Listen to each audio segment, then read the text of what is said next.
if what you said is true. Mark Withers and the NerdCage could be dangerous. Hello and welcome. That's right. You're trapped in NerdCage Live. This ain't just a reaction show, but a debate show and a live discussion on everything that makes people like you and I tick. So thank you for joining us tonight. Please hit that like button and subscribe. I'm your co-host, Jay St. G, coming to you live from Syracuse, New York. And today, you're in another NerdCage Live video game ranking session as we rank the top 10 Zelda games of all time as we celebrate Zelda's 35th anniversary. I have journeyed through the lost woods of Hyrule to gather the most diehard Zelda fans of NerdCage Nation. So with me, let me introduce Cole, aka Godzilla Gamer 77. How are you, sir? I'm doing very good. Thank you, Jay. And we have Sean Berry from Shots of Japanese Cinema. How are you today, man? Doing all right, man. Doing all right. And from the Review Roulette Podcast, we have Nick Fitkin. How's it going, man?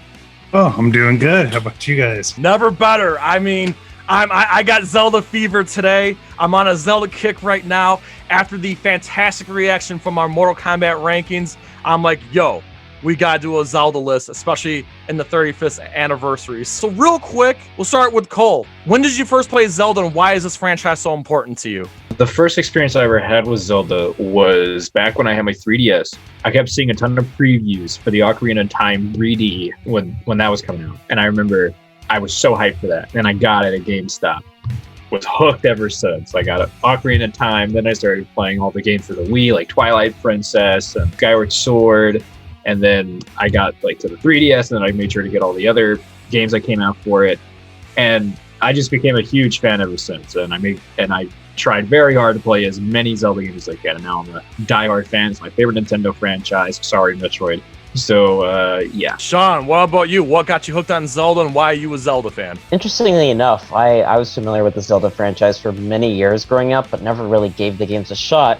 That wasn't until about late middle school, early high school years, I bought a Wii copy of Legend of Zelda Twilight Princess, and the rest is history. And then I played Ocarina of Time, Majora's Mask, The Wind Waker. Can I say the Zelda franchise is magnificent? Like, it is the quintessential adventure video game series. And I have to agree, Cole, it's my favorite Nintendo franchise. Sorry, Mario. Hey, I'm not going to debate that. And then Nick, you're the elder statesman here. So, what got you into Zelda and why are you a Zelda fan? Time for the old man yells at clouds segment. When we first moved out to Vegas, my parents had got me a Nintendo as my birthday present for moving out here. And then with the birthday money I saved up, I went to Kmart. Didn't know what to get because I didn't know anything about games at the time. Saw a gold box with a gold cartridge. That happened to be Zelda on NES, and that was the first Zelda game I played. That's what got me into video games. And from then on, it's just been, I pretty much try and play every Zelda game I can. Zelda's been favorite series ever since. For me, my uncle got me Link to the Past on Super Nintendo for Christmas. I don't remember what year it was, but I didn't play Zelda on NES, and I wasn't like aware of how great Zelda was. But I got the game for Christmas, and like the day after, I popped that in, and I got hooked. And then I realized more of my friends at school had the game too.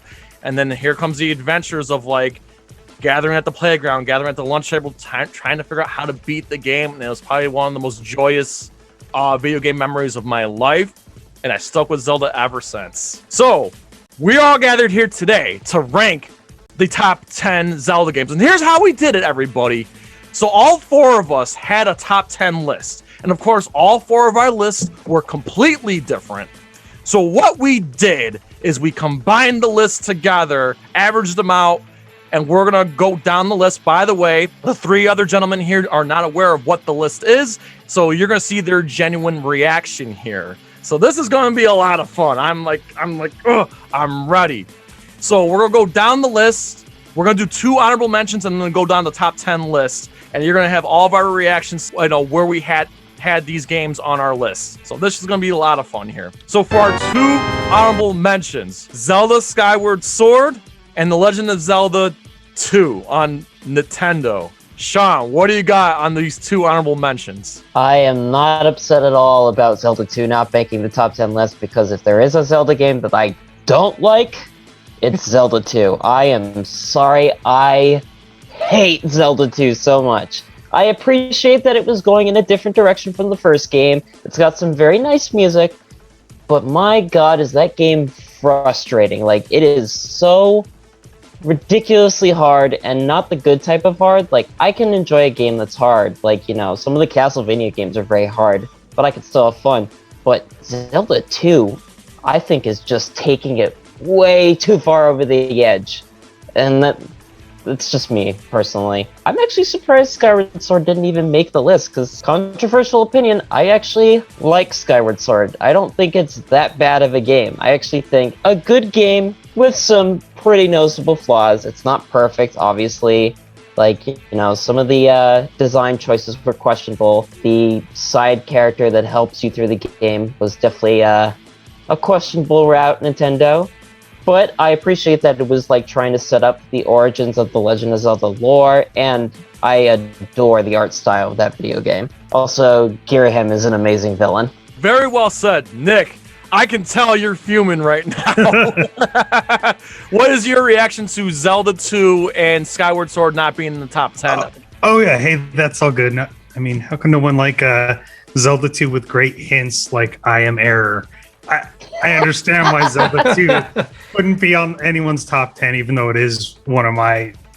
I know it's ranked 7 for me, personally. I love the hardness of it, and the fact that it is thinking of Link as an adult in it, the way the combat works differently in a side-scroller, and they did take a chance. It is so much different than any of the other Zelda games, though, so I can totally understand that. Twilight Princess, I would be interested to see how that ranks after getting to see it with like HD remakes. I know my biggest problem with it is because of the motion controls. I always had a problem with the motion controls, and I think that kind of always knocked it down a bit for me. The origin of everything was cool, but the controls just, I always had a problem with it.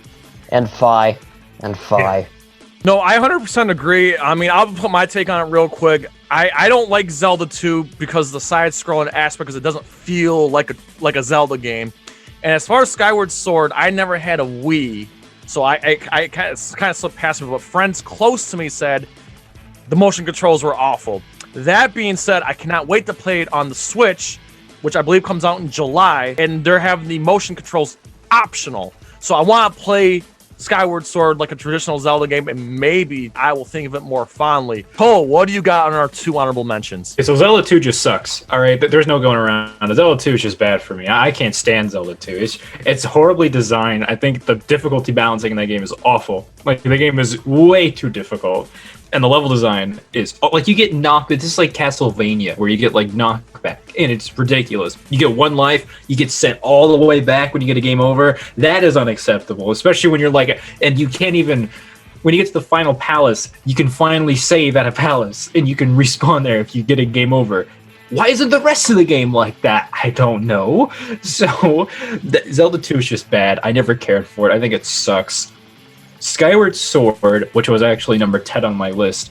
The thing was, Skyward Sword, the problem with that game, for me, yeah, the motion controls are they're not very well thought out in certain ways. They're very intrusive in a lot of gameplay aspects. But my biggest problem with Skyward Sword is the structure of the game, because you backtrack so much through the same 3 areas so often. It is padding, and the game goes on for way too long. There are great moments in Skyward Sword, but the problem with the game is the structure, and it kills the entire experience. So as you can see, why, if those who are watching back home, like why these 2 games missed the top 10. Again, we all have different opinions, but the reason why we didn't have these in the top 10 because we had these ranked pretty low between the 4 of us, believe it or not.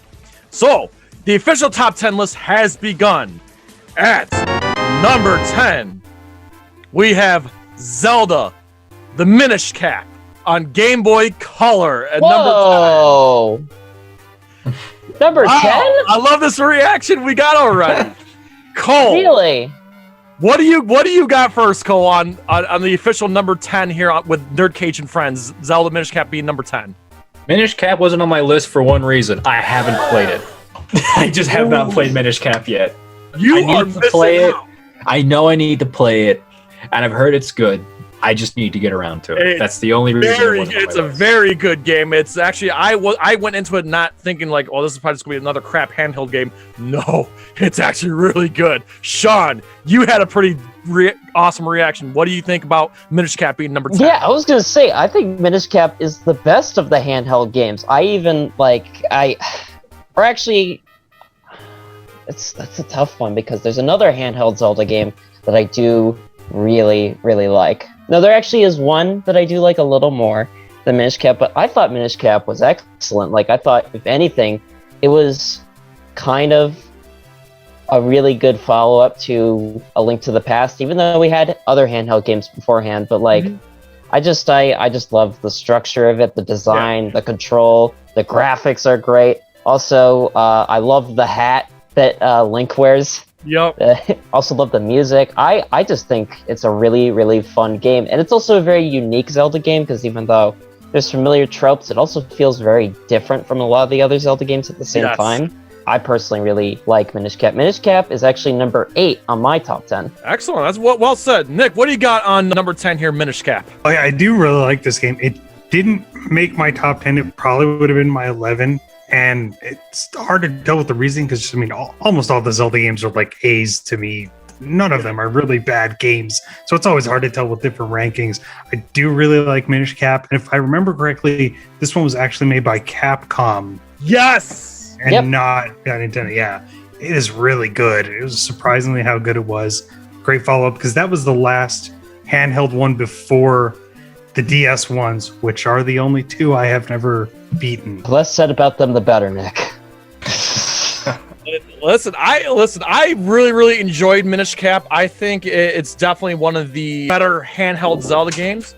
And this one was actually number 6 on my list. Here's the thing I really enjoyed about it is, again, what Sean dabbed on earlier is the whole hat and the Link shrinking, aspect of the game. That's a really, really unique and fun mechanic. On top of that, like, all the areas are locked and you have to like gain abilities to unlock certain areas.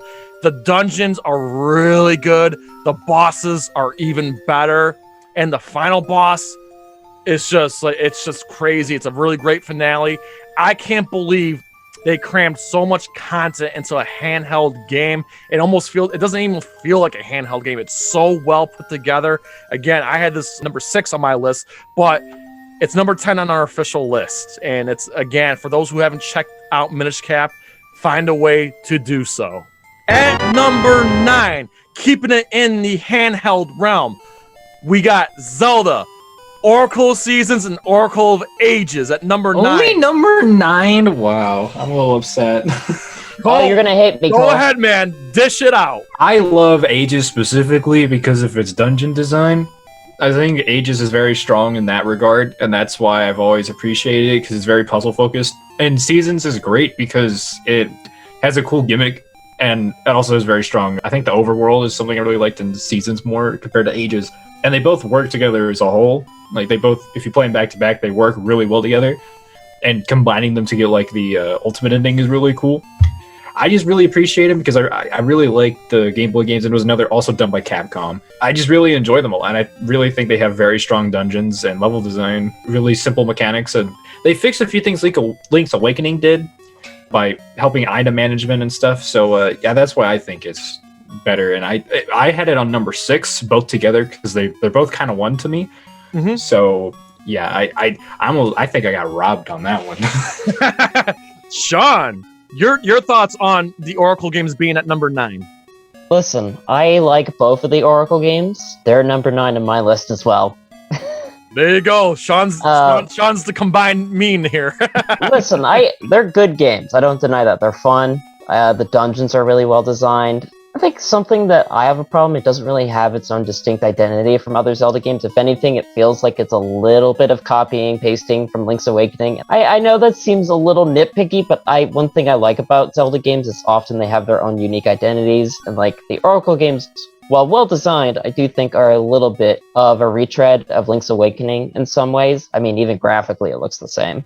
but like I still don't deny that they're fun and that they're well-designed games. And I will say this, it's best to play both Oracle of Ages and Oracle of Seasons, because if you just play one of them, I feel like you're missing like the full experience. Honestly, those games are pretty much the equivalent of Sonic 3 and Knuckles, if you really think about it.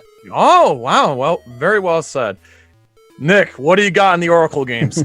Yeah, I didn't think of it as like the Sonic and Knuckles, but that is a good point. I really like them as well, but they do feel like a Link's Awakening, like an expansion pack to Link's Awakening. I do really want to see them remade in that same kind of art style like they did on Switch to that. Oh, It's yeah. something about like the only having the 2 buttons on Game Boy Color that made it a little hard to play, but I still do really like the dungeon design and stuff. Playing them together, and then I thought there was, and I'm going to forget the name of it because there was Oracle of Ages Seasons, and wasn't there a third one that was supposed to originally come out when they were creating it? There was a planned third one, and it was going to be off the other goddess, because the other two, the goddess, were like a major part of the games, and there was going to be a third one, but it just never happened. I think it got canceled or something. I will admit, this is one of the games that I didn't play, which is why it's not on my list. Guys, don't kill me. I never got around to it, but I'm certainly, from what I was reading, doing my research, and of course the way you guys have been talking about it, and I saw it on your guys, and I saw you guys' list, I'm like, okay, I feel like this is something I need to go back when I have time to check out and go back and play. At number 8, we got The Legend of Zelda, the original, on Nintendo.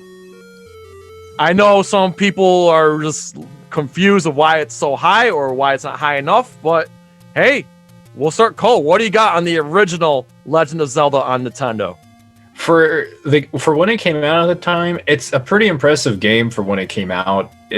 I like how open world it is. Like, just to give some positives, I like some of the dungeons in the game. Like, they're very simple and basic, but they get the job done. My biggest problems with the game is Link himself, and his attack range is pitiful. They throw a ton of enemies at you, and it's nearly impossible to dodge a lot of it. Ganon's dungeon in that game is trash, and I hate it.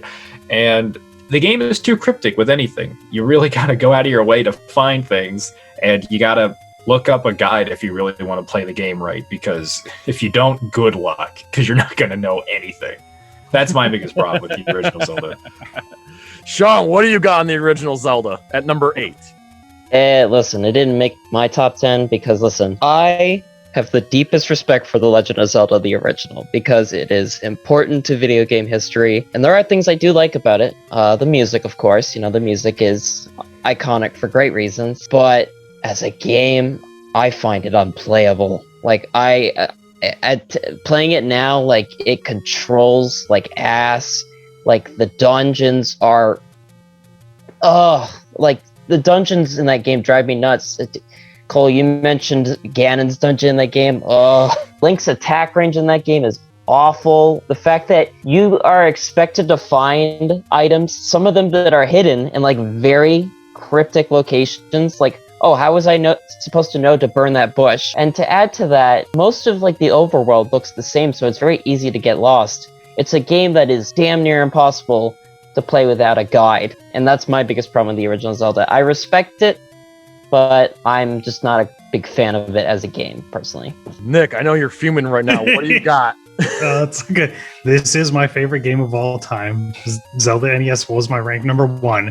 The thing that makes it special to me is it's just get out there, figure it out, get good. Link's attack range is not short if you know how to not get hit. It is very far. You just shoot across the room, use a boomerang, stun enemies. I just really like how you just go explore, figure it out.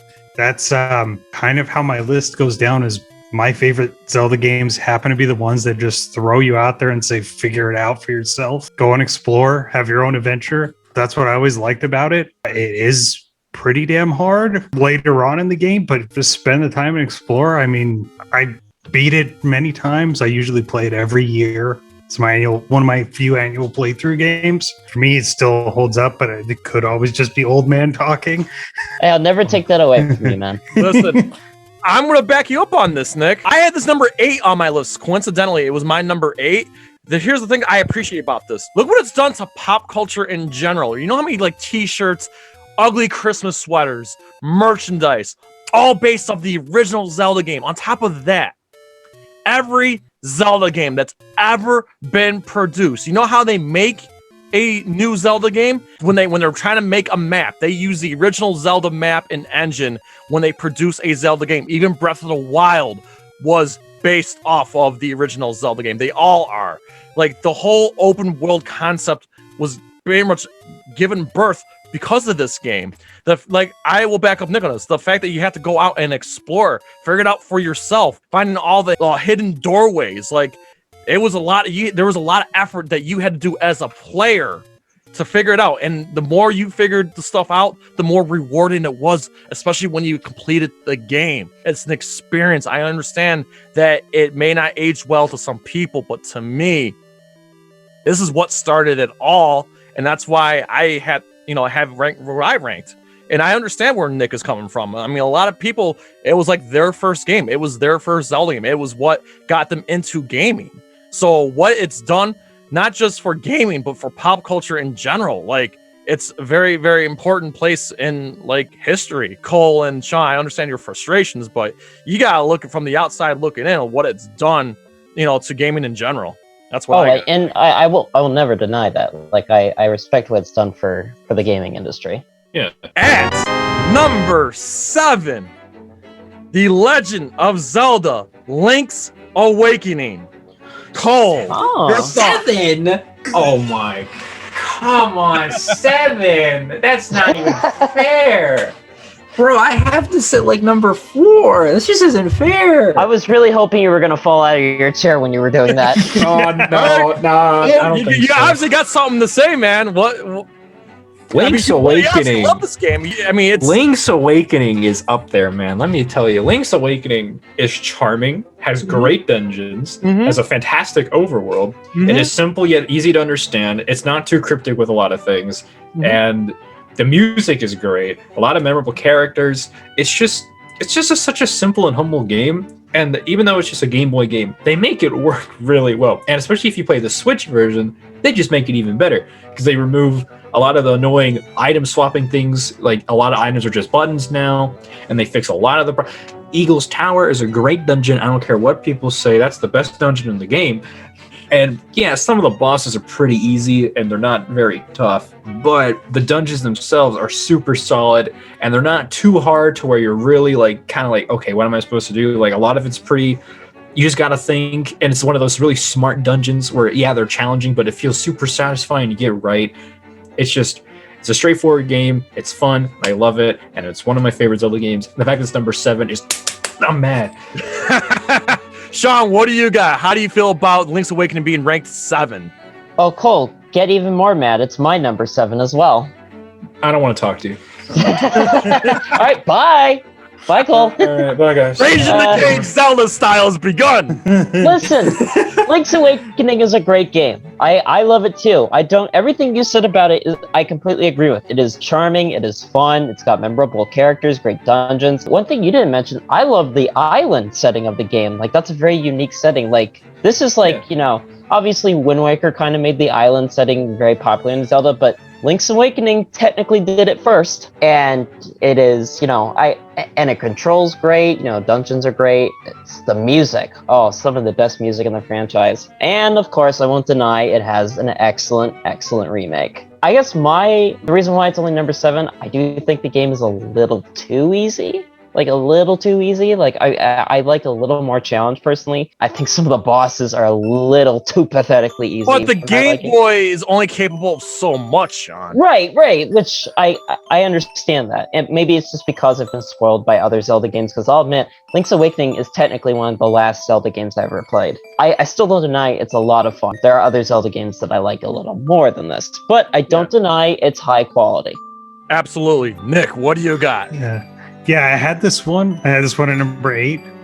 I do really like this one as well. It's always. I had to say the number. Cole's gonna plop. Stop talking, Sean. Stop talking, please. You stop talking. You dug yourself a hole, man. Go, Nick. Let me hear your thoughts, Nick. Let me hear it. It was hard for me to put a place on this one. It's just because the other one's ahead. I still really like this one. It is my favorite handheld one, and I do really like the color version, which is the one that added the. Was that the Eagles dungeon? Was that the color dungeon? No, they added the color dungeon for that one. They added the color dungeon. Yeah, I forget what that one was called. I did really like that edition and the Switch edition as well when they redid that and added the Dampy's weird dungeon crafting Zelda maker. Not sure exactly what to call that thing, but I still really like the game. Link's little relationship with the girl there.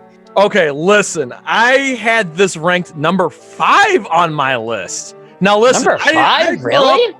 It's not that. I did not have a Game Boy. It's not that great. It's great, Shut up, but it's Sean. Shut up. Yes, it is that great. I did not have a Game Boy, and I'm glad. I saved myself for this game on the Switch. When I played it on the Switch, I enjoyed it so much on so many levels. Because I went in it raw, not knowing anything, taking it all in. I loved it. I love how it looked graphically. I love that I didn't have to deal with the stupid item swipes, that I had the extra buttons to use the items.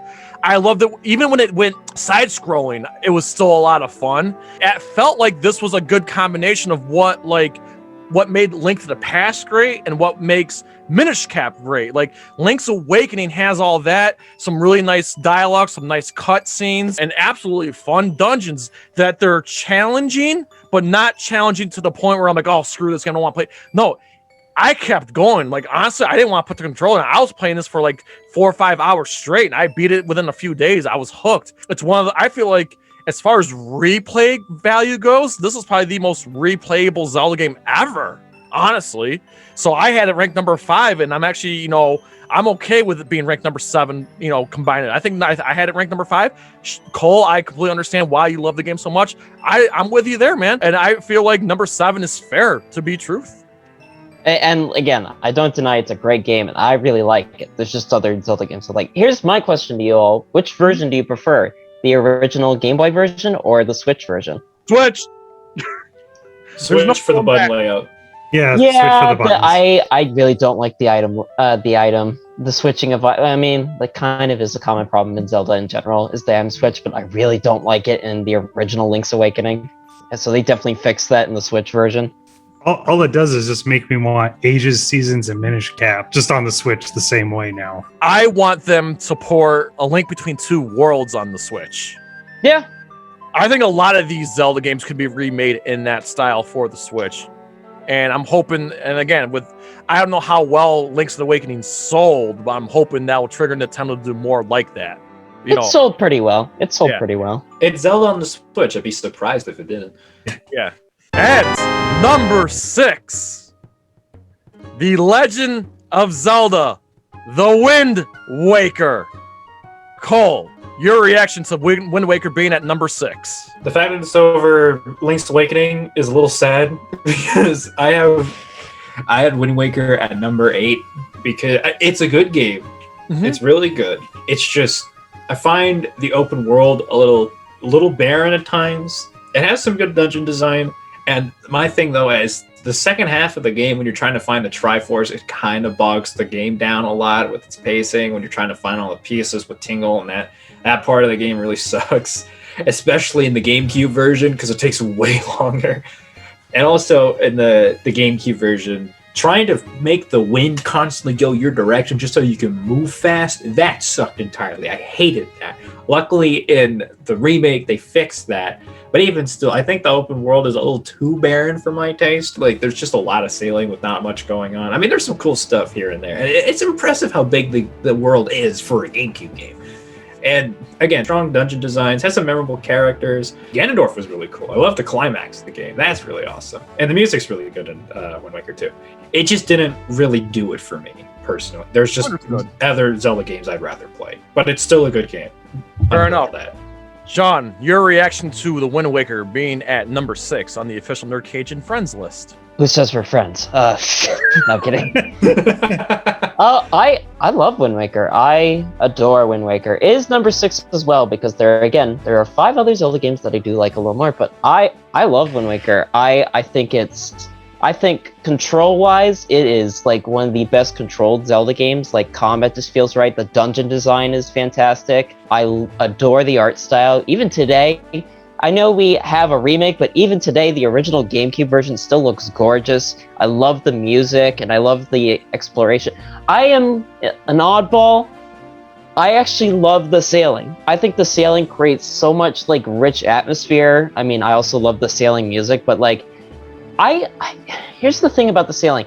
I disagree. I think that there is stuff to do. You're exploring a huge open world, and you can find various different islands that may or may not have hidden items. You can board pirate ships and, get new items on there. You can even find fish in the ocean that you feed, and they will give you a spot where you can look on your treasure map to find more hidden items. Like, I love that. Ganondorf, I have to say, this might be my favorite rendition of Ganondorf because, unlike other versions, while a villain, they also kind of make him somewhat sympathetic because they explained how when the Earth was flooded, his entire... Spoiler alert! Spoiler alert! Oh, spoiler alert! I'm just messing. Go ahead, Sean. They actually make some more complex motivations to Ganondorf and actually show that, beyond his quote-unquote, being the evil individual he is, that there actually may be some level of humanity to him as a character. Also, Link in this game is awesome. I love how expressive Link is, and the fact is, the poor guy has to do all this, and it was supposed to be his birthday celebration. That's another thing. I love the story of the game. I think it's a great follow-up to Ocarina of Time. If you understand the lore of The Legend of Zelda, it's actually, ironically, it's one of the darkest Zelda games if you really think about it, despite its colorful art style, because if you know the multiple timeline thing with Ocarina of Time, it really makes the Wind Waker feel 10 times more depressing. The reason it's number 6, Tingle, you suck.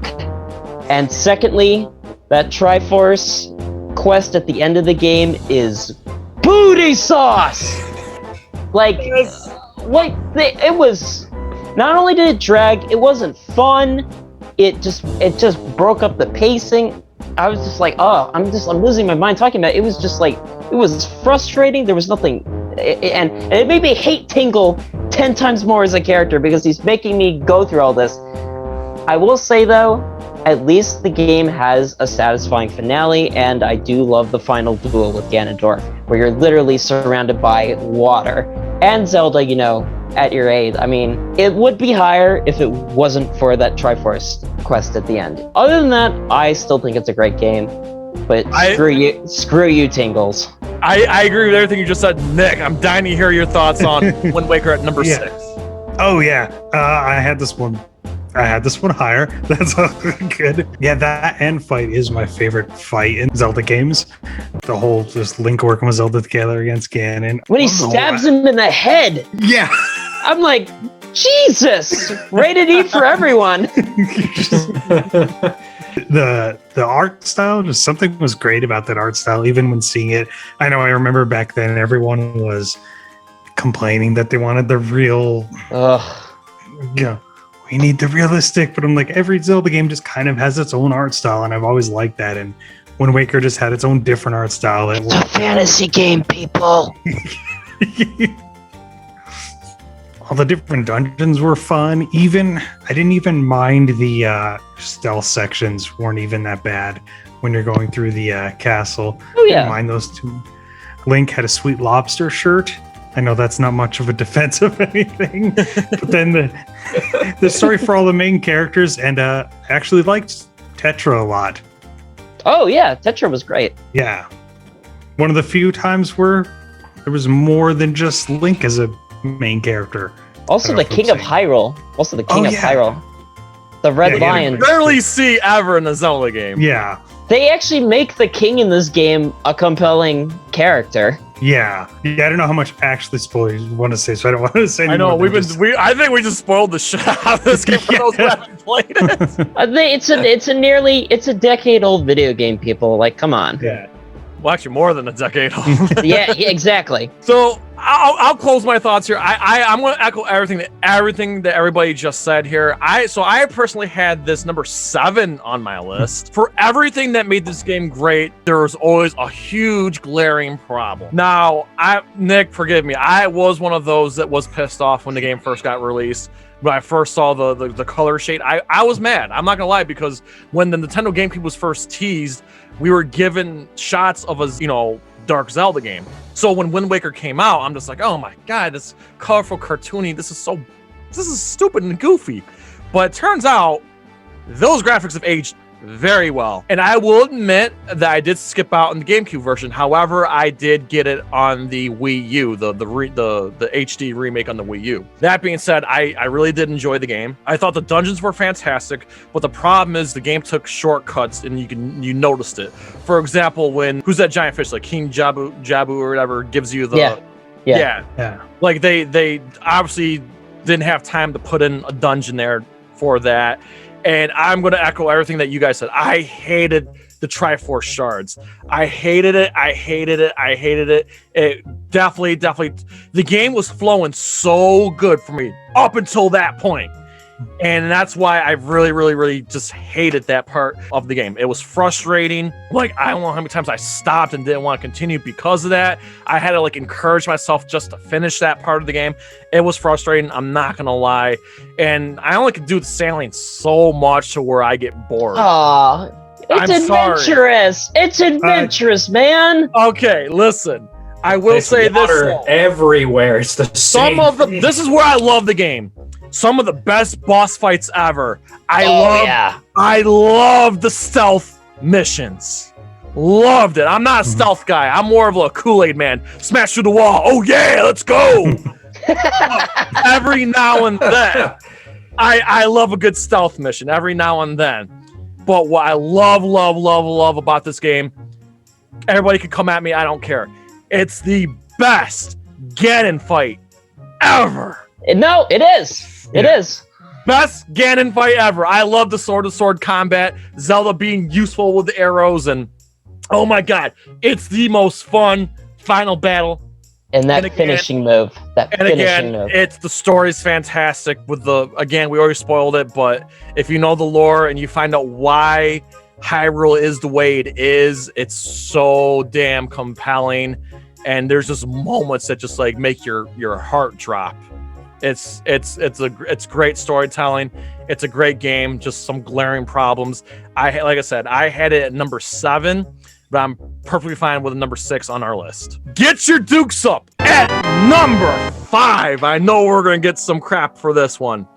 Legend of Zelda Majora's Mask is number 5 on the NerdCage. Oh my! Wow! No. Number 5? Are you kidding me? Really?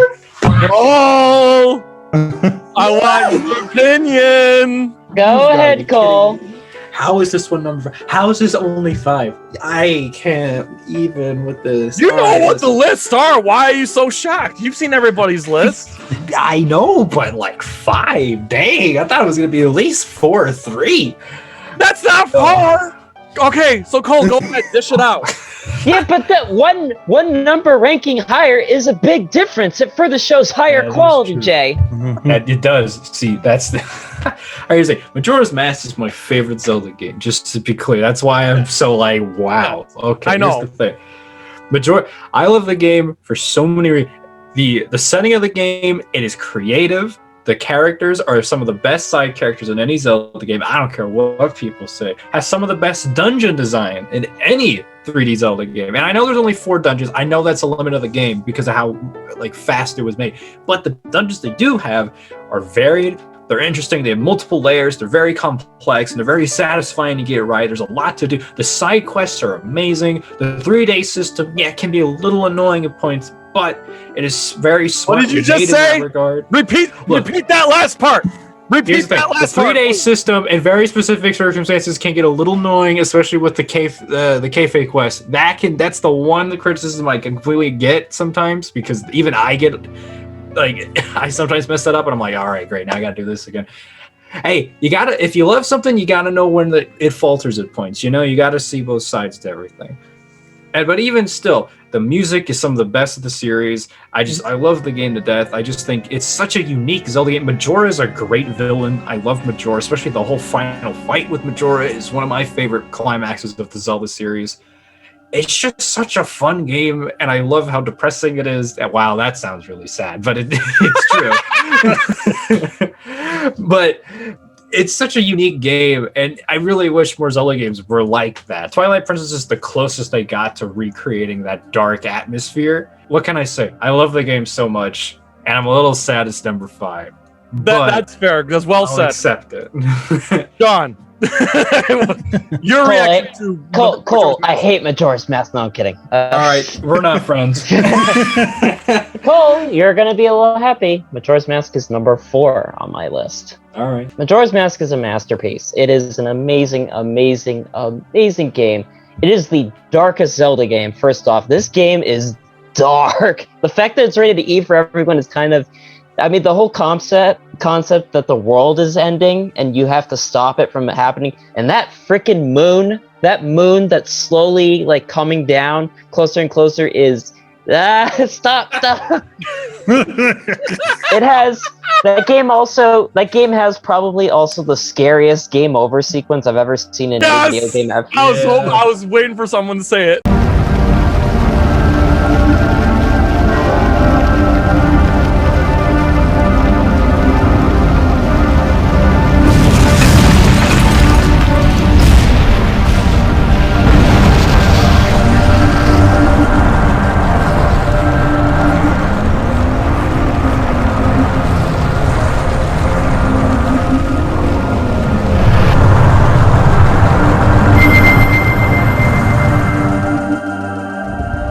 Oh my god! The moon's falling!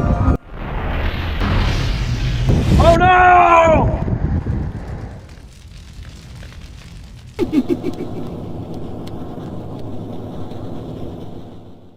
Majora's Mask himself is an amazing, amazing villain. I love the world of Termina. I actually think Termina might be one of the most well-designed overworlds in all the Zelda games.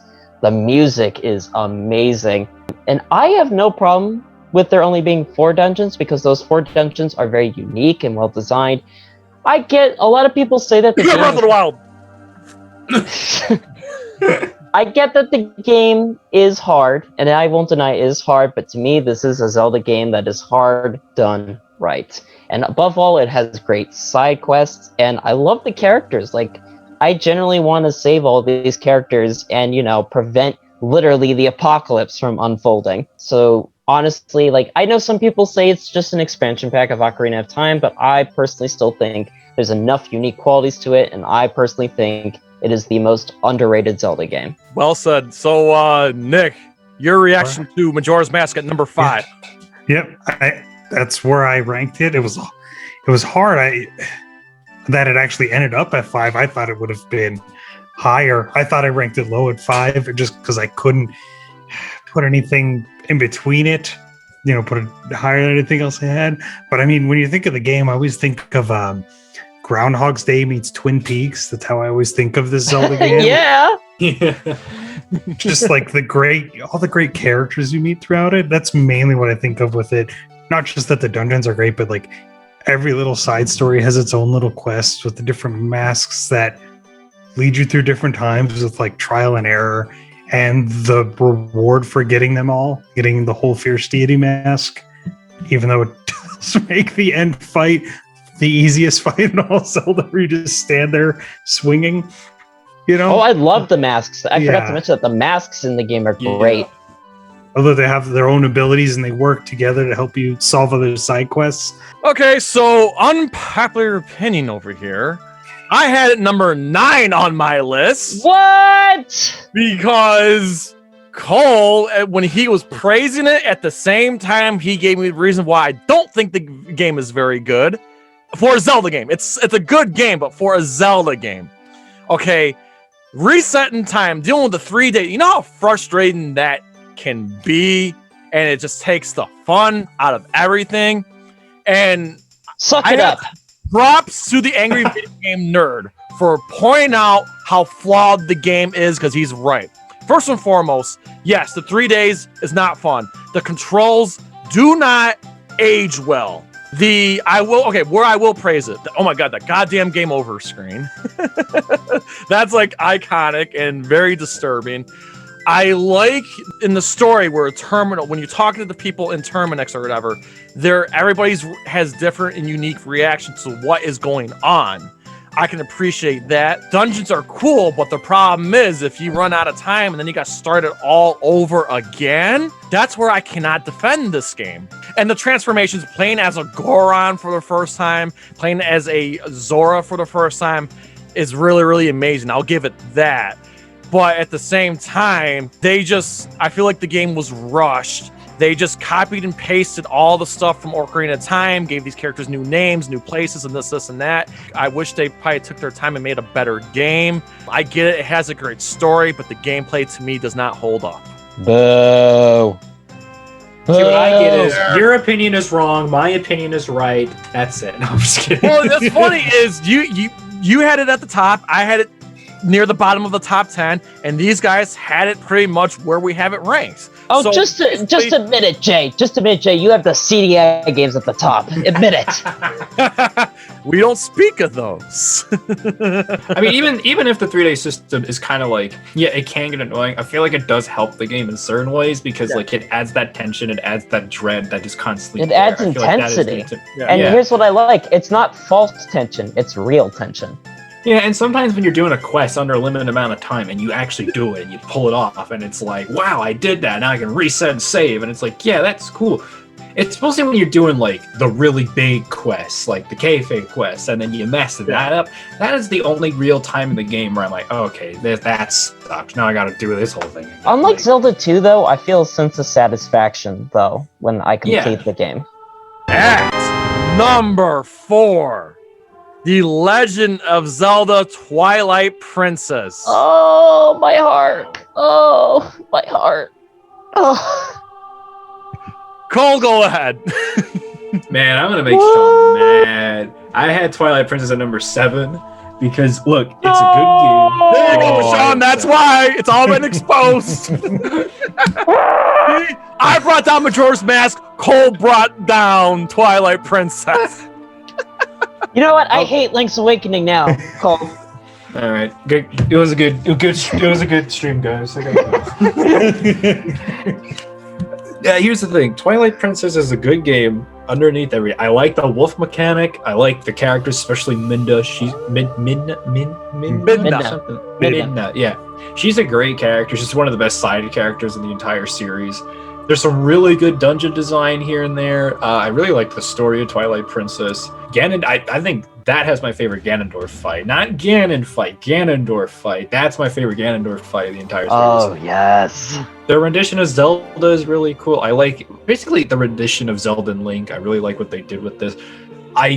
With that being said, the game is a little, like, it's very straightforward. There's not a lot of, like, exploration. It's very linear Zelda game. That's what I like it when they're a little bit more open, say like Majora's Mask, where there's a lot you can do. Yeah, it's a little limited or linear in terms of like the main quest, but there's a ton of side things. While there is side stuff to do in Twilight Princess, there's not enough of it for me. And I feel like Hyrule, the main Hyrule field in this game, is about as barren as Ocarina of Time's Hyrule field a little bit at points. It's very barren and there's not a whole lot to do.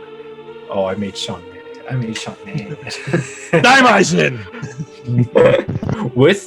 But the dungeon design is very strong. The music is fantastic. I love the storytelling. Mm-hmm. And I like a lot of the gameplay ideas. It's just I have my problems with the game, but it's a very solid game, and it's definitely one of the better 3D ones. I just prefer a lot of other Zelda games over it, but I wouldn't mind playing it every now and then. Fair enough. Sean, I know you're passionate about this particular title. Reaction to this being at number 4, and where'd you have it? Twilight Princess is my number 1 Zelda game. It's my number 1, and it's my favorite game. This is my favorite game of all time. I love this game. I mean, there is also a little bit of nostalgia. This is the first Zelda game I've ever played, and of course I have a lot of nostalgia, but just like everything about this game for me just clicks. I love the story. Ganondorf is a badass. Link in this game is a badass. I love the wolf form. I actually like the whole wolf transformation. I think it's a unique element that was added to the Zelda series. Midna is awesome. Midna is such a great character. She is my favorite Zelda character. I adore the dungeons in this game. Some of the best dungeons, especially, is it Gerudo Grounds dungeon? Yes! Oh, that Gerudo Grounds. Literally, it's literally a prison dungeon, and it is so unsettling in that dungeon. And may I just say, this is like Majora's Mask, this is a dark game. Some of the stuff that happens in this game is pretty. The fact that rated T for teen rating is there for a reason. I love the overworld. I think the overworld is big, and I disagree. I think there are a lot of side quests and a lot to explore. There's a lot of unique areas, and like on some of the most recent playthroughs, there's like sections that I didn't even realize were there previously, and that's the beauty of a game this big, that there's so much to explore. Before a certain game, which we will likely talk about, I think this had the best combat of any of the Zelda games up to this point. I don't fully agree that I don't think the game is too linear. I think that there's enough to do in the game that makes it, the type of game where you can explore a lot. Like, that's just me. I love the soundtrack. The soundtrack is amazing. Midna's Lament is one of the most chilling music pieces I've ever heard. I adore the art style. I will admit the graphics of the game have aged a little bit, and let's just say some parts of the game could use a little more color. If that's going to be the biggest complaint about the game, then that's just a testament to the game's quality. I adore Twilight Princess. It is my favorite Zelda game. It's my number one, and it's my number one favorite game of all time. And Cole, how dare you diss on Twilight Princess? I'm going full Daimajin mode now. I better start running. Nick, your thoughts on Twilight Princess? All right, John covered everything really great. I mean, Midna, yeah, that is one of the best characters. I thought the whole time it was like Link's one, what I would consider an actual relationship type story, because I always feel like between Link and Zelda, they're just kind of friends. And I feel like the whole storyline between Link and Midna was something different and cool. I think those dungeons are probably still my favorite dungeons at any of the Zelda games. Just the way they worked, everything was great. The graphics, I never got to play the Wii U version yet. So I would be interested if that comes to the Switch, like how the graphics would hold up with like an HD version. I don't know. That's the version I played. Oh, okay. Because I don't know how the graphics held up, because I only got to play it I got it day one on Wii, and I played that version of it with half weird motion controls, and I still liked it. So I mean, that says something for me, and I don't like motion controls at all. And I still really like this game. So I had this smack dab where we had. I had this at number 4. Mm-hmm. Now listen. Explain yourself. Listen, no, Sean, listen to me. I almost put this game at number 1. I really wanted to put this game at number 1, but there's one glaring problem why it's not number 1, and that's why there's 3 more games I like more. The beginning. I have a problem. Oh, come on! The beginning of the game. If you're talking about, it's the greatest Zelda game ever made, but it starts off the slowest to get going. Every other Zelda game that's on this list does not take long to get going. This one does. If there was anything I could change, it would be the beginning. And that would put it at number 1 for me, because everything you said about Sean, I agree with. All the dungeons, the unique ones, the hell, even the Yeti dungeon where you gotta go get food or whatever. I loved it. It was a different take on the dungeon. Oh, the boss fights. The boss fights are fantastic. The combat is fantastic. There are items in the game that we have not seen ever since. Oh yeah, the items. Double hook shot. Double hook shot. The hook shot, the top thing that you ride, the spinning top thing. Like, there are so many items I would love to see come back. The dark, dreary atmosphere, like, oh my god, and how it all comes together at the end. The violence in this game, some of the storytelling where Ganon's like impaled and he comes out, like they executed him. Like, oh my god, there's so much darkness. And yes, I love Midna. Midna is awesome. I don't mind playing as Wolf Link, I don't mind it at all.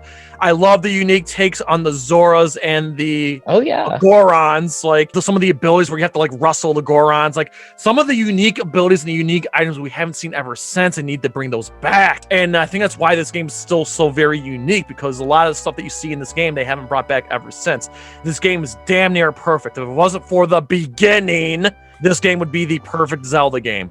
And again, that's why I have it at number 4 and not number 1, because it easily could have been number 1. I see exactly what Sean is talking about. What I agree with everything that Sean said about what makes this game great. I really do. Oh, and one more thing I want to mention: the fact that you gain fighting abilities, and if you know the lore, it's Link. Link.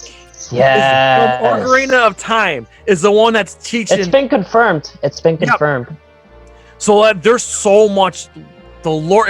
If you thought Wind Waker had some lore, this game has a lot more. And this honestly feels like This honestly feels like the closest thing to a direct sequel to Ocarina of Time. If you really think about it.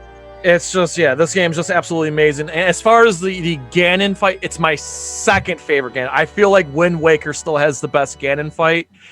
Here's the thing about this Ganon fight is basically if you took Wind Waker and Ocarina of Time, that's basically what you got, with the exception of the horse chase scene. But it's basically a repeat and combination of Ocarina of Time and Wind Waker when it comes to Ganon fights. But my God. Oh, one more thing. Hyrule freaking Castle. Woo! Wow. Man, that's a great. I know. Never has Hyrule felt so big. Hyrule Castle felt so big. Oh, and when you go up the higher, which is a nice throwback to Ocarina of Time, the higher you go up, the castle theme turns into Ganondorf's theme. Yeah, and I know I sound petty when I keep bitching about the beginning, but it really does have the slowest beginning to any Zelda game. Can I defend it? Go ahead. I'll give you the chance to defend it.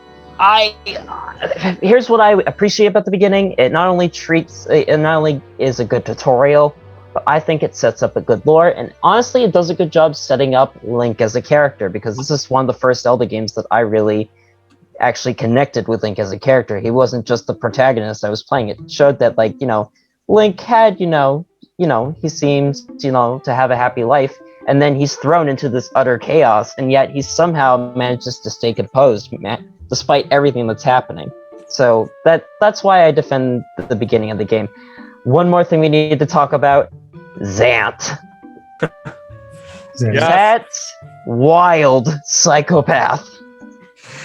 In that boss fight where he literally that boss fight where he's literally using the abilities of previous boss fights, and then he just goes completely wild. I mean, it's crazy. Yeah. He's a good assistant to Ganon, and they could have based the game based off of him as the main villain, and it still would have been a great game. Hopefully, we see him come back again. Another unique aspect to Twilight Princess that we haven't seen ever since.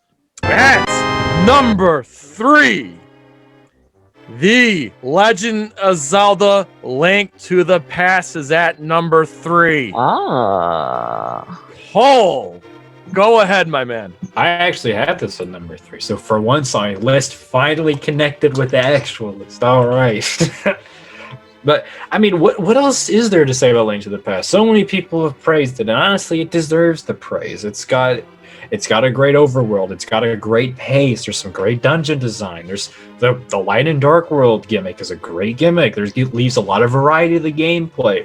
A lot of locations, like seeing the desert turn to a swamp. That's a cool idea. There's a lot of the boss fights are cool. The story, while very simple, is very easy to understand. There's not too many cryptic things about the game. It's pretty straightforward. They don't leave you hanging on. There's some cool side quests too. Some very awesome power-ups. Although I feel like one criticism I do have is that I wish there was more than one item button. That is one missed opportunity, because Super Nintendo has a lot of buttons to go through, and it's a little disappointing if there's only one item button. But the dungeons are strong. Fantastic soundtrack. Love the soundtrack in that. Very memorable settings, and just a super solid game. It's just got a great pace, and I don't know what to say what else anyone else has. It's just a solid game. Excellent. Sean, your thoughts on Link to the Past at number 3? Cole nailed it all. I mean, this is my third favorite Zelda game as well. I mean, again, what needs to be said that hasn't been said about the game? It took everything that made the first Zelda game iconic and like ramped it up to 1,000. Here's another thing: A Link to the Past aged beautifully. Not only is the game well designed, the light world, dark world, it's a really cool gimmick. It's first off a beautiful looking game. Even today, this game looks gorgeous. It may just say the best control of any 2D Zelda game, in my opinion. Combat and item usage, in my opinion, has never felt better since A Link to the Past in a 2D Zelda game, personally. The soundtrack is awesome. The story, well, again, simple, does a good job at setting up the lore. This is when, I think A Link to the Past is when the Zelda series started to get more complex with its world building. Mm-hmm. So, like, the fact it is taking risks the same way that Ocarina of Time took risks for 3D Zelda. So, again, what else is there to say? It's a fantastic game, and it's aged wonderfully. It's one of the best Super Nintendo games out there. Nick, what do you got on Link to the Past at number 3? I've got nothing much to add to it. I didn't have it very high on my list. Not to say it's a bad game or anything. I had it at number 9. Whoa! Oh! Explain yourself, Nick. It's one of my... I mean, it's still in my top 10, of course, but I never could stick with it. I don't know what it is. I think the art style's fine. He's purple-haired. I don't like the sound effects to the game. It's something to do with like the SNES chip. Oh! I like the soundtrack. The sound effects are what I don't like. Yeah. Weird trumpet noises anytime something happens. Like when you switch between worlds and it just goes... My main problem with it, and maybe this will always be my bias to it, is that coming off of 1 and 2, and somewhat with the Game Boy version a little after, is that this one is very straightforward. Everywhere for the most part, you have to do them in order. Everything is very guided, and that's what I don't like for Zelda. When you go to the Outworld, when you go to the second world, you go more, which I do like better. But at the beginning, and I think that's always... I don't know if that's what's always gotten me about it. It's hard to say. It's still in my top 10. I still like it, but that beginning where it's more guided, I don't like. I still like. It's hard for me to say and like just nitpick at something that I still like, but there's nothing much else. That's fine. I'm not gonna hate you for that. There's probably I bet you there's a lot of people watching this video who probably agree with you, but for me, this was my number 1. Mm-hmm. The fact that it's number 3, I'm fine with that. Listen, this is the one Zelda game, does not waste time. You're at your uncle's going out. Hey, I'm going out for a while. You follow him into the dungeon. They drop hints. If you don't know where to go, they drop you the hints, and then you're off to the races. You get your sword and shield, and you're off to the races. I love it. The way this is probably the best paced Zelda game ever made. Now, this is where I'm strongly going to disagree with Nick. I feel like when you get to the Dark World, you don't have to go in the order that the maidens say. That's the beauty of this game. If you want to challenge yourself and you want to go to some of the harder dungeons, if you're able to get to them and you want to go to some of the harder dungeons first and then do the other one, you can. You don't have to go in the order. You can make that same argument with Ocarina of Time. You can do the Spirit or the Shadow Temple, whatever order. But that's what the beauty of it is. Even if you know where every nook and cranny is, where you know all the items, know all the heart pieces, you can go in different orders and you can go out and grab stuff. Like, for example, like before you go see the Elder, I would go ahead and just go get the first pennant. Like, there's so much you can do. And again, I just feel like you can go in this as a savvy Zelda expert and go in and just dish it out. Or if as a brand new comer to the series, this is a perfect place to start because of how well paced the game is. And it's challenging, but not too challenging. But I will say this, though. When this game first came out, this was my first Zelda game. There was no internet at the time for me to look stuff up. It was me and my friends at the lunch table and at the playground trying to figure it out. And when we did figure it out, it was so rewarding. Even when we found some of the harder items, the upgraded shield or the tempered sword, like, holy smokes. Talk about a journey.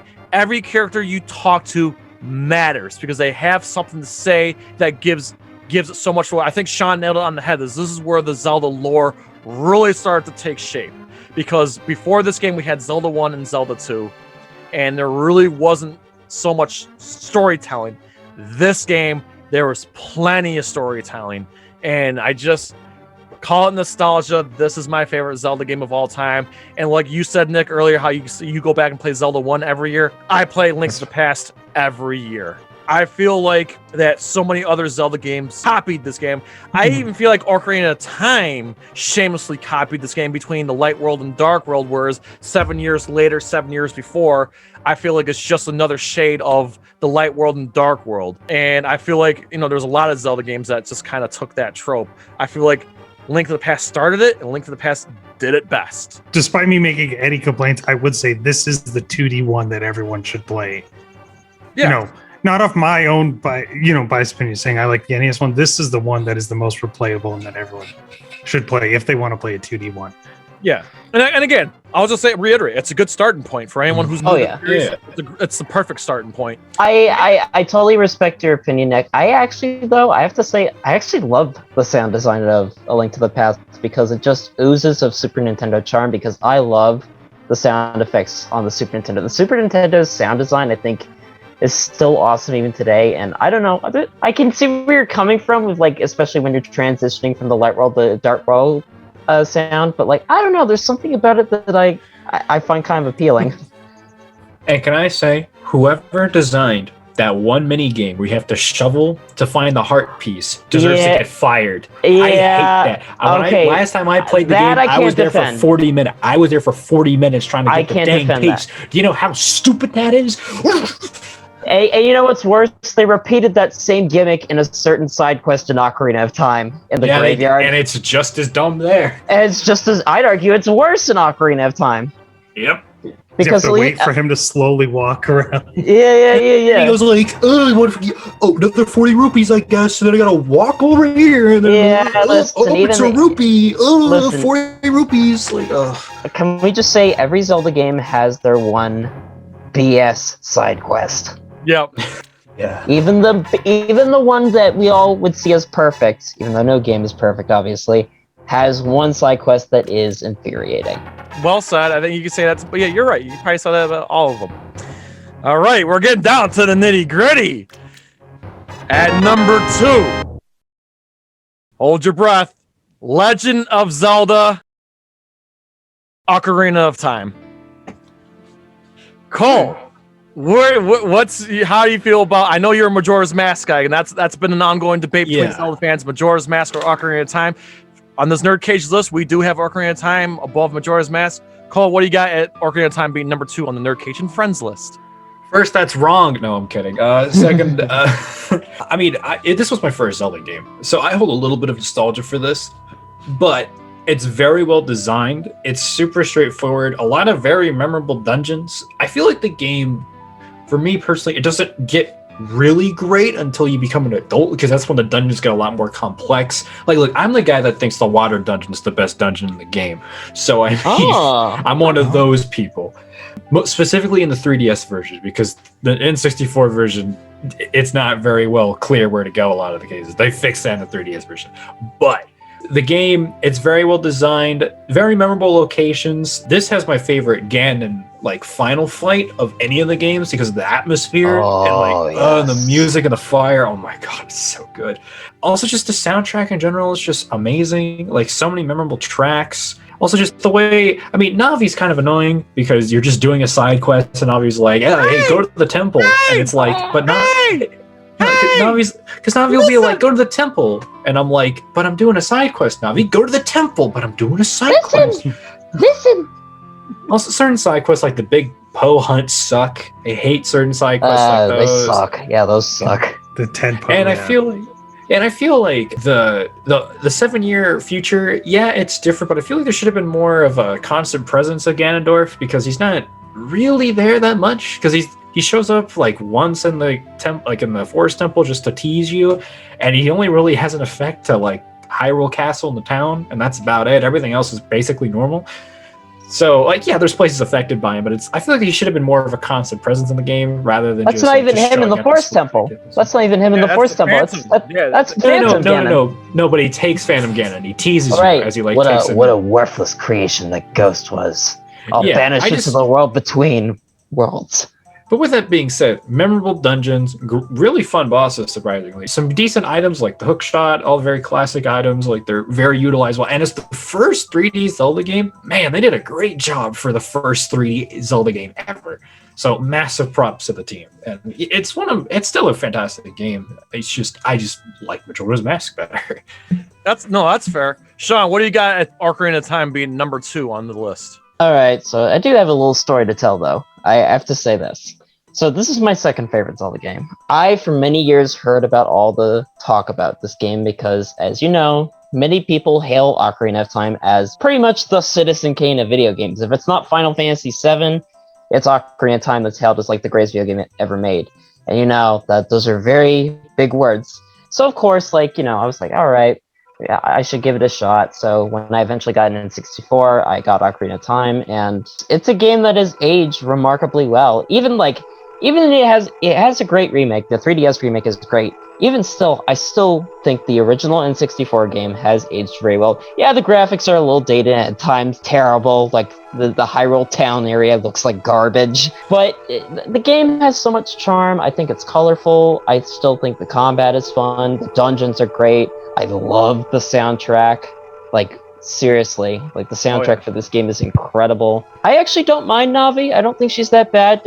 Listen, this is the same franchise where Tingle exists. At least Navi, you know, actually is actually trying to help, whereas Tingle just wants to be the biggest asshole ever. I will disagree with you, though, on one thing, Cole. I actually think Ganondorf does have a presence even when he's not on screen, because he's always in the background, and you have to always remember, in the future, he pretty much has taken control of Hyrule and turned it to utter hell. So, like, even when, like, he's not on screen, I still feel his presence. And I think the whole, the time gap is really cool. You start off as young Link, then you grow up and become an adult. That's really cool. I will agree, for me, the game, it starts off good, and then it gets really good when you become adult Link, especially in terms of the dungeons. My favorite dungeon in the game, though, is the Forest Temple. I adore the Forest Temple. That temple is creepy and so well designed, and that music, oh my god, that music. Yes! Haunting.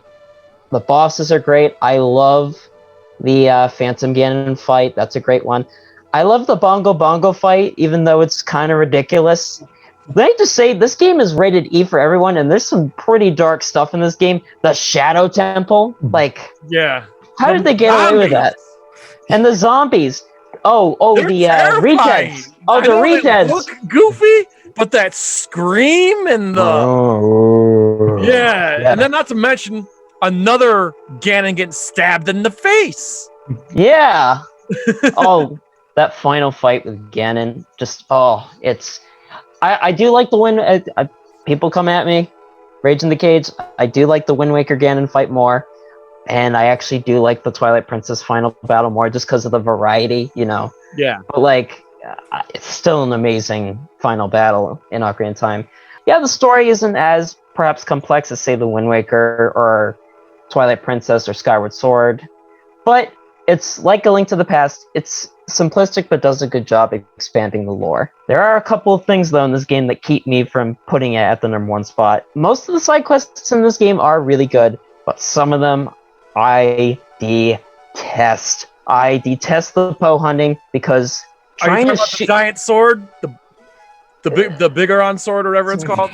Yeah, that one, honestly, I don't mind that one as much. I hate the Poe hunting because, man, those Poes will.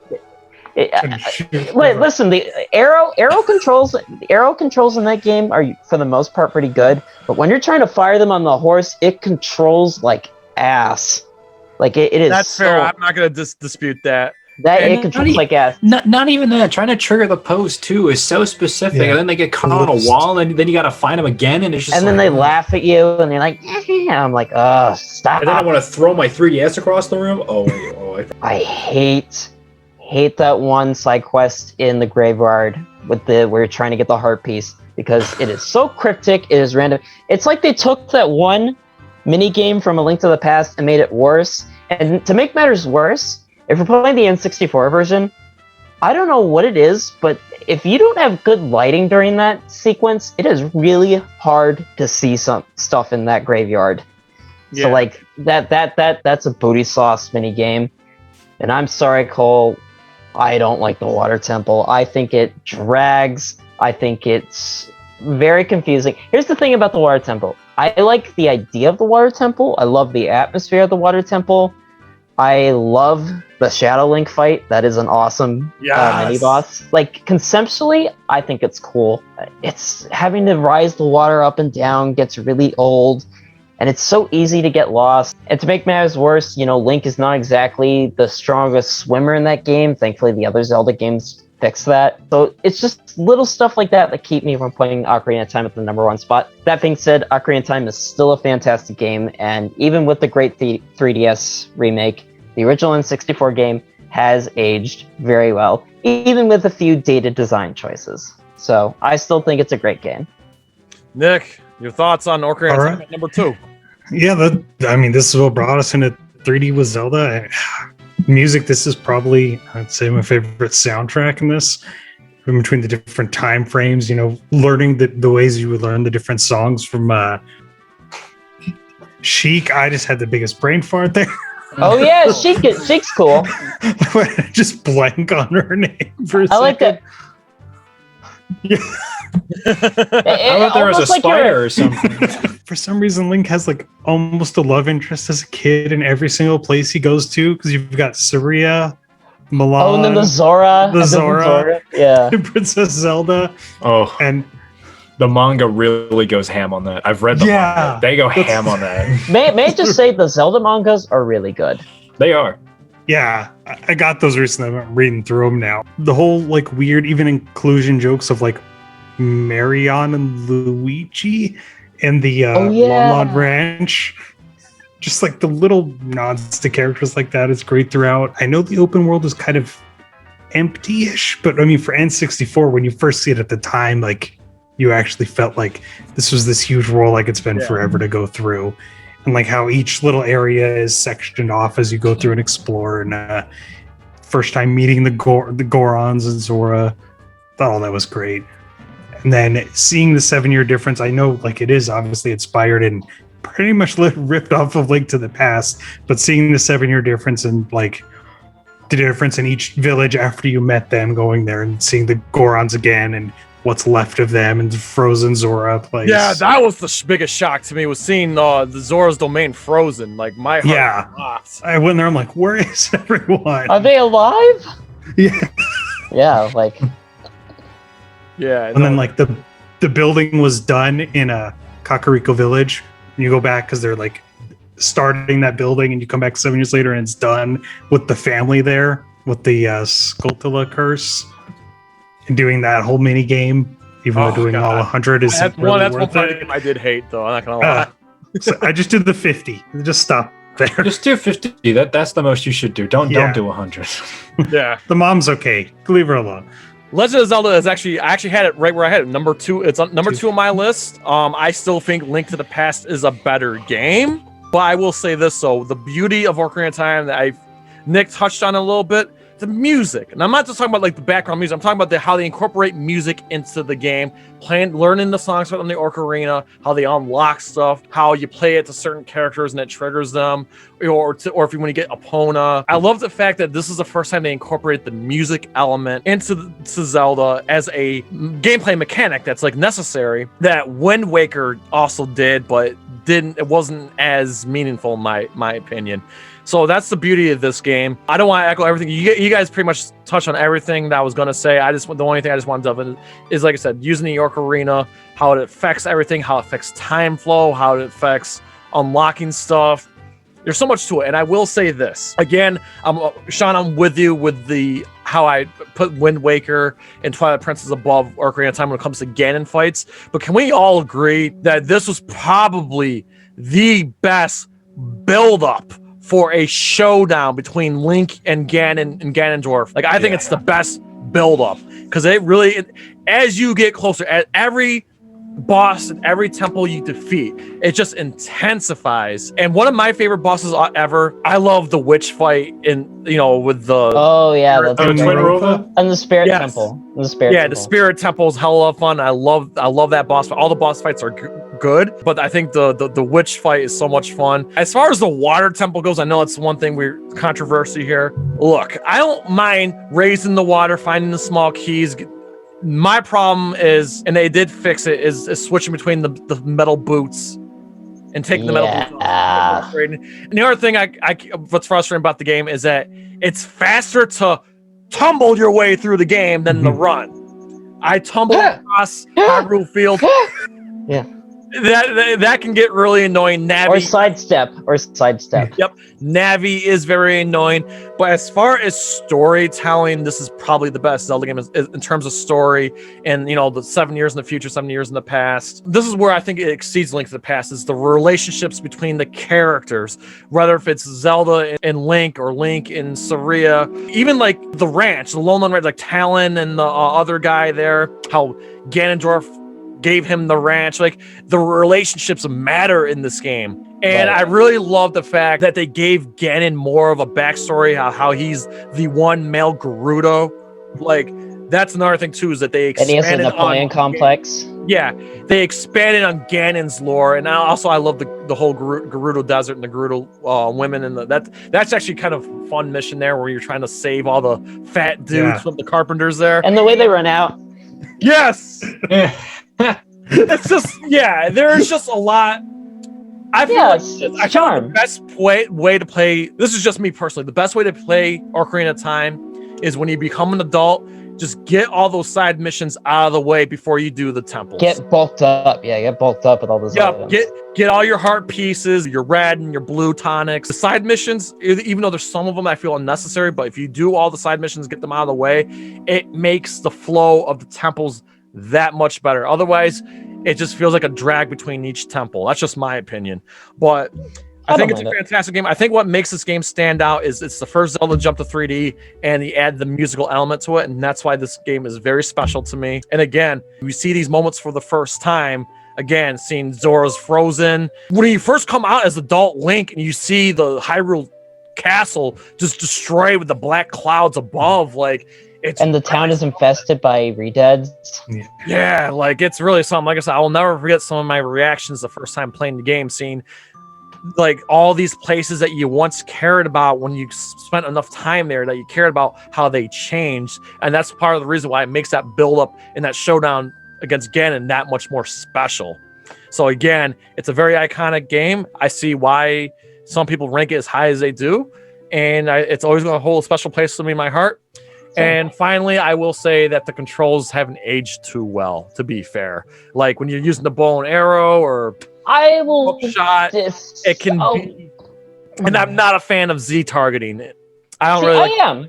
I like the Z targeting, personally. I think the combat actually aged pretty well. And I don't mind the bow and arrow. The only time it's a pain in the ass is when you're on horseback. Man, did Twilight Princess perfect, that. I still think the controls are good. The only controls that I don't like, again, is when you're using the bow and arrow on horseback, it sucks. Mm-hmm. It sucks. Can we also just say that Ganondorf is the biggest narcissist ever? Because literally when you get to the top of his castle, what is he doing? He's playing his own theme on the key. I ain't gonna lie. That was another thing. My initial reaction to that, like, oh my god, this is so dope. Like, and seeing, like, Princess Zelda trapped in the crystal, and he's playing that. There was an eerie feeling about that. It really was. It was very eerie. It was. It totally was eerie. You want to talk about eerie? Some of those dungeon themes are really unsettling. Like the forest temple just sounds like, oh my god. And the fire temple with the creepy chanting, the shadow temple, which feels like funny story about the chanting there about with Islam. It's an Islam prayer. It's an Islam prayer, and they were worried about people getting offended. Honestly, though, I think it sounds better with the Islam prayer. It sounds way creepier in the. So I have the Wii U version of the Nintendo 64 import of Ocarina of Time. They took it out. They took the chanting out. It's funny. Now the fire temple doesn't feel the same. Again, point out how music is a difference. In the newly done version of the Fire Temple theme, It sounds like they're saying, instead of the Islamic chanting, it sounds like they're saying, we, you. Yeah. And it doesn't work as well. Also, can we talk about how beautifully haunting the Spirit Temple music is? Oh, I love it. It honestly, It's I almost love the funky though too. It's almost funky. Yeah, it's like it is kind of funky, but I love it. I love it. And then the music plays during that final battle with Ganon is like gives you a feeling of hopelessness, but you still like no, you still got this. Like you can take down the son of a bitch. Yeah. Oh, I think the final fight is like perfect. I wouldn't change anything. I think it's like spot on. I'm not a fan of what they did in the 3DS version because the lighting really made that battle work. Yeah, I get why they did though, because it is a portable device and some people might be playing that in the day, so I get why they did it. It's still good though in the 3D version. It's just not right. 64 version. I'm not a fan. The only thing I know I'm gonna get so much crap for this. I'm not a fan of escaping the tower. Like between Ganondorf and Ganon, I hate the escape. I find it more tedious and annoying because now you got the boulders falling out of nowhere, by the way. But the fact that you gotta follow Zelda, and if you're not with her, she can't open up the door. I don't like the castle collapsing. I feel like it's just like... The only thing I don't like is the slowdown. The slowdown gets really annoying. If you're playing the N64 version, that is another criticism. The slowdown in this game at times is really bad. Yeah. But again, the fact that the game still holds up is still a testament despite some dated design choices because again, let's face it, there are some 3D games that, while impressive for the time, have aged horribly. All right, finally, at number 1, drum roll, please. The Legend of Zelda Breath of the Wild. NerdCage and friends, when we averaged it all together, Breath of the Wild was number 1. So, Cole, what do you got on Legend of Zelda Breath of the Wild at the top? This was number 2 on my list because, oh boy, that I have, but I've only played the game once, but that's because I want to wait like another 2 years because I want to forget everything about this game for a good reason, because the exploration of this game is its greatest strength. It is basically what Zelda 1 did, but I just think it did it better. Because everywhere you go, there's a new cranny somewhere. There's a new temple, so like a little shrine somewhere you can go. The landscape is so varied. There's always a new thing you'll find. Every varied landscape, there's different temperature conditions. You got to have your armor the same way. I love the armor system. I love the weapon system. Yeah, some of the weapons break easy, and that kind of sucks when you get like a rare weapon. But some of those side quests to get those weapons are so fun. Like the one island mission where you have nothing and you have to get all your items back basically just so you can beat it. That's a fantastic side quest. Also, like the shrines where you just fight these ancient robots. Those are also really fun. And my biggest complaint with the game, though, is the main story missions where you have to do the Divine Beast, only because a lot of them are basically the same thing, just repeated over. And the Divine Beasts themselves, there's only like 2 of them that I thought were pretty cool, and like the rest and the other 2 were just kind of meh. The ones I liked were the one in the sky, camel-looking one. That one was really cool because that was like kind of a multi-layer dungeon and had the boss fights in there. For all 4 of them, the boss fights are really good. And Calamity Ganon himself is kind of lame if you do all the side quests regarding the Divine Beast, because he kind of goes out like a wimp. And then the part on the horse is pretty easy. So like, the ending of the game is kind of lackluster. But the strongest aspects of the game are its world building, its excellent like exploration. I love the weapon system. I love the side quests. I just love everything. Also, the very small amounts of music really help in the game. I really love the atmosphere. So one of the best Zelda games and one of my favorite games like ever. Like it's a fantastic game. Sean, what do you got? Number 1, Breath of the Wild. Well, mine. So I'm probably gonna get some hate mail for this. I actually put Breath of the Wild as number 5 on my list. That's fair. The game itself is fantastic. Like Cole, you mentioned a lot of it. Like the world building is amazing. This game is gorgeous. This game is beautiful, and like its world building is amazing. I actually like the story, what little of it there is, because it kind of tells a lot of it through flashbacks. Zelda in this game is awesome. This is, I think, the best Zelda to date. Also, Link, I think, is great. And what's really cool in this game, they actually give an interesting I won't go into spoilers. They actually give an interesting reason why Link remains silent in this game. which is really, unique to the franchise. The side characters are a lot of fun. I love how many items you can get, the side quests. Yeah, I will agree a little bit on the boss fights, but I still thought they were pretty cool. Dungeons are cool. The combat is the best combat in any Zelda game to date, in my opinion. I understand the complaints about Calamity Ganon. One thing that I kind of do like, though, is that they kind of are going for more like an animalistic portrayal of him compared to previously. And if what they're going for, from what we saw in that Breath of the Wild 2 trailer, I don't think we've seen the last of Ganondorf in this universe. If you've all seen the trailer. Yes. But again, I don't deny that this game is amazing and it has really high replay value. So I guess why do I put it at number 5? My reason is lame. There's just other Zelda games I like more. That's fair. I find the tension of Majora's Mask more appealing. I find the light world, dark world concept of a Link to the Past more engaging.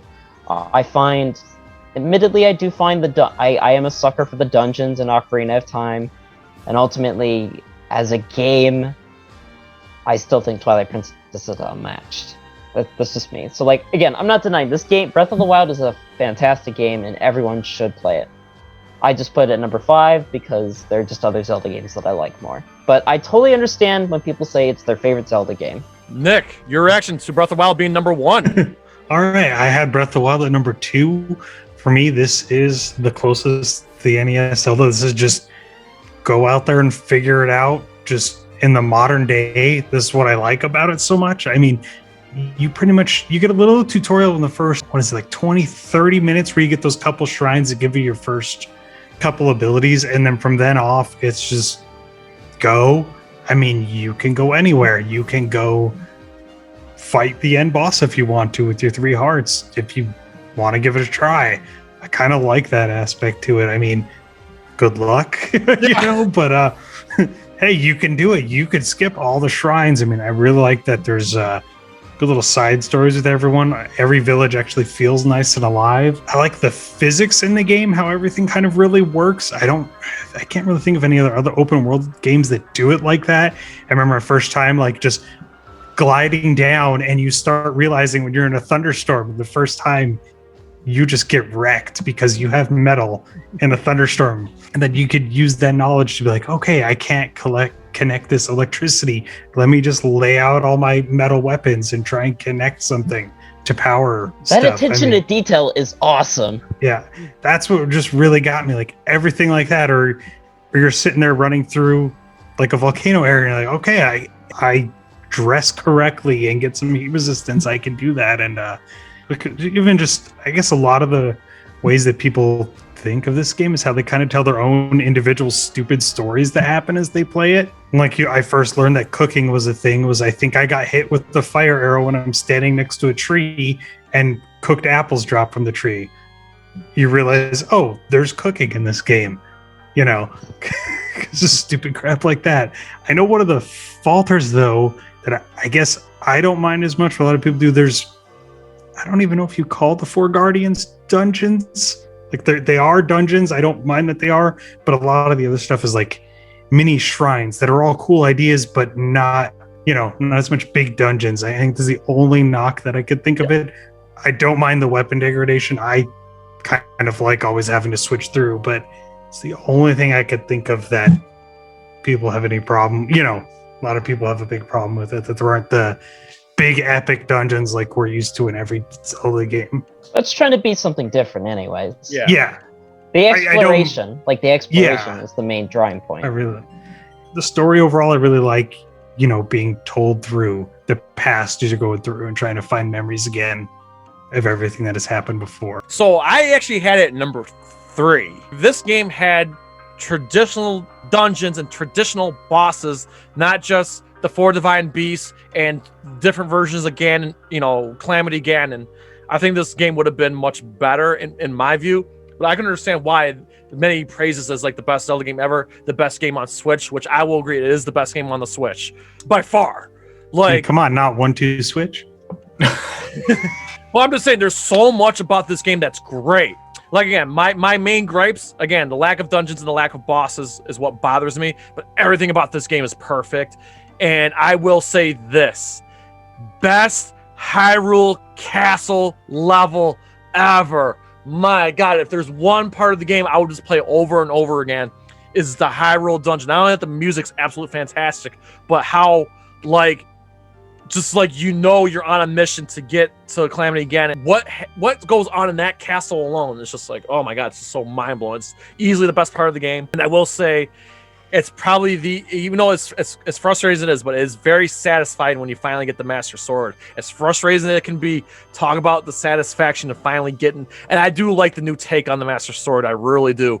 I guess the thing is, Nintendo took a risk and it paid off, and I love that about this game. Before I have you guys plug yourselves in, we know Skyward Sword remake's on the way. We already kind of talked about that.